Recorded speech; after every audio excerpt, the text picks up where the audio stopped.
नमस्कार, स्वागत है आप सभी का द बिहार टॉप में। देखिए, इस वीडियो में हम चर्चा करेंगे उस सूची की जिसे भाजपा ने जारी किया है।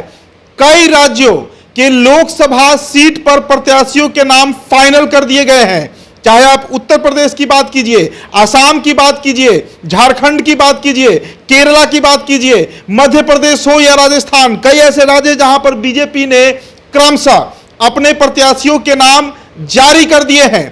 बिल्कुल, और 195 प्रत्याशियों के नाम जो है वो बीजेपी ने फाइनल कर दिया है।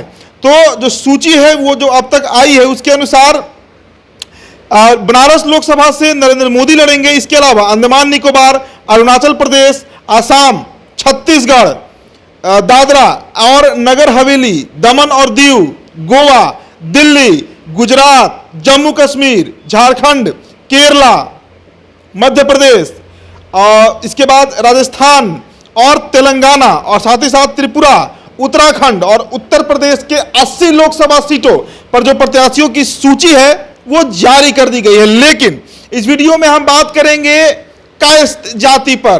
कायस्थ जाति जिसे नॉर्थ इंडिया में राजस्थान से लेकर बंगाल तक प्रबुद्ध जाति मानी जाती है, पढ़ी लिखी जाति मानी जाती है, नौकरी पेशा जाति मानी जाती है, और एक ऐसी जाति है मानी जाती है और है भी जो भाजपा को 100% अपना मत देती है।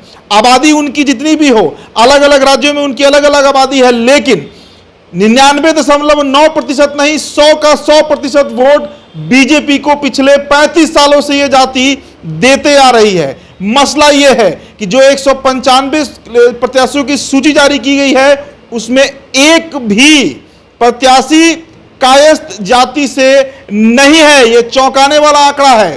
और जो सिटिंग एमपी थे कुछ राज्यों से, जैसे उत्तर प्रदेश, झारखंड, उनका भी टिकट इस बार काट दिया गया है। हालांकि बिहार की सूची अभी तक जारी नहीं की गई है, लेकिन जो खबर निकलकर हमारे सामने आई है, स्पष्ट तौर से अब इस बात को समझ लीजिए कि आज राजनीति के हाशिए पर इस देश में अगर कोई जाति है तो वो जाति कायस्थ जाति है।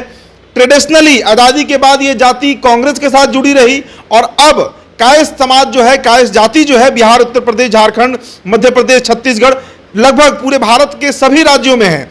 कई दिग्गज नेता, आप उड़ीसा के नवीन पटनायक का नाम लीजिए, बाला साहब ठाकरे का नाम लीजिए, उद्धव ठाकरे का नाम लीजिए, ये सभी कायस्थ समाज के ही नेता रहे हैं। देश के तीसरे प्रधानमंत्री, माफ कीजिएगा दूसरे प्रधानमंत्री लाल बहादुर शास्त्री हो या देश के प्रथम राष्ट्रपति हो राजेंद्र प्रसाद, ये सभी कायस्थ समाज के ही नेता रहे हैं। बावजूद इसके आज कायस्थ समाज किस हाशिए पर है, इसका अंदाजा आप लगाइए कि 1952 में जो बिहार में पहला विधानसभा चुनाव हुआ, जिसमें कायस्थों की विधायकों की संख्या 52 या 53, माफ कीजिएगा 53 रही थी, वो अब घटकर 3 हो चुकी है। एक समय था जब मुजफ्फरपुर के पहले सांसद कायस्थ हुआ करते थे, कटिहार के पहले सांसद, पटना के दोनों सांसद, बिहार के लगभग 25% लोकसभा सीटों पर इस जाति का कब्जा था।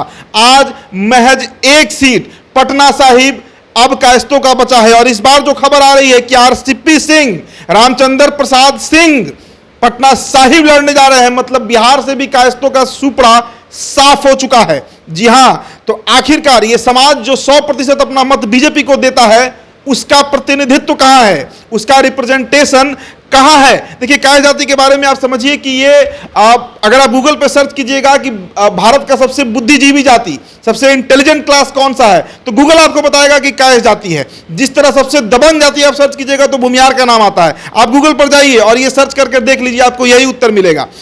एक ऐसा जाति है कायस्थ जाति जो पढ़ने लिखने वाला है, वकालत करता है, नौकरी करता है, डॉक्टरी करता है, इंजीनियरिंग करता है, और यूपीएससी बीपीएससी हो, इसमें भी एक अच्छी पकड़ इस जाति की मानी जाती है।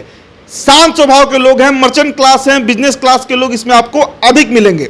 आज के संदर्भ में अगर आप पूछिए तो बिहार में आरके सिन्हा का आप नाम लीजिए, शत्रुघ्न सिन्हा का नाम लीजिए, रविशंकर प्रसाद का नाम लीजिए, नितिन नवीन का नाम लीजिए, यही गिने चुने 3, 4, 5 नेता जो अब हाशिए पर है राजनीति के, आपको दिखेंगे। और इस लोकसभा चुनाव में बीजेपी ने यह स्पष्ट कर दिया है कि कायस्थों का जरूरत अब भारतीय जनता पार्टी को नहीं है। एक भी सीट ना देना, रिप्रेजेंटेशन खत्म करना, क्या बता रहा है। तो 195 सूची प्रत्याशियों की जो सूची है वो जारी कर दी गई है, और बेहद चौंकाने वाला जो फैसला बीजेपी ने लिया है वो हम सब के सामने है। अब इंतजार बिहार के 40 लोकसभा सीटों पर है, जिसमें एक ही सीट कायस्थ को मिलना है, पटना साहिब। वहां से भी अब सीट मिलता है या नहीं मिलता है, इस पर चर्चा होगी आगे। फिलहाल इस रिपोर्ट में इतना ही। बहुत बहुत शुक्रिया।